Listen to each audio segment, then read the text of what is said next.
Embryos transfer తర్వాత bed rest అవసరం ఉంటుందా? ఇది ప్రతిరోజు మేము వినే క్వెషన్ అండి. ఎందుకంటే ఎంబ్రియో ట్రాన్స్‌ఫర్ అయిన వెంటనే ప్రతి కపుల్ లేదా వాళ్ళతో వచ్చిన రిలేటివ్స్ ఈ క్వెషన్ అడుగుతుంటారు. అస్సలు కదిలిచ్చకుండా కూర్చోబెడతాము. మా ఇల్లు ఫస్ట్ ఫ్లోర్‌లో ఉంది, సెకండ్ ఫ్లోర్‌లో ఉంది. మెట్లు ఎక్కచ్చా లేదా? ఇండియన్ స్టైల్ టాయిలెట్ ఉంది. కింద కూర్చొని వాళ్ళు బాత్రూమ్ వెళ్ళొచ్చా? సో, ఇట్లా ఎన్నో క్వెషన్స్ ఉంటాయండి. మేమైతే యాస్ డాక్టర్స్ గాని, ఈవెన్ థియరీ మీరు ఎవరి వీడియోస్ చూసినా గూడా బెడ్ రెస్ట్ మేము అడ్వైస్ చెయ్యం.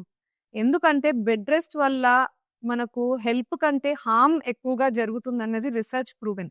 ఏ ఎటు అర్ ఎటు పరంగా మనకి హార్మ్ జూస్తున్నామంటే ఫస్ట్ వచ్చేసి వాళ్ళు బెడ్ రెస్ట్‌లో ఉన్నప్పుడు వాళ్ళ మైండ్‌లో ఒకటే థాట్ రన్ అవుతా ఉంటుంది. మనకు జరిగిన ట్రాన్స్‌ఫర్ సక్సెస్ అవుతుందా లేదా అన్నది. దాంతో స్ట్రెస్ తప్ప వేరే ఏం రాదు పాజిటివ్‌గా. సెకండ్ వచ్చేసి ఈ బెడ్ రెస్ట్‌లో ఒకటే చోట కూర్చొని ఉండడం వల్ల పెల్విస్ రీజన్ ఎక్కడైతే మీ గర్భసంచి ఉందో దాన్ని పెల్విస్ అంటాం. అక్కడ బ్లడ్ సర్క్యులేషన్ సరిగ్గా జరగదు. సో, మనం ఇచ్చే మెడిసిన్స్, మీరు తీసుకునే ఇంజెక్షన్స్ ఏవి గూడా సరిగ్గా మీ గర్భసంచి వరకు రీచ్ అవ్వవు. కరెక్ట్‌గా బ్లడ్ సప్లై లేవు అంటే. అందుకనే బెడ్ రెస్ట్ ఖచ్చితంగా వద్దు అంటాం. సో, ఎంబ్రియో ట్రాన్స్‌ఫర్ తర్వాత బెడ్ రెస్ట్‌కి రోల్ లేదు.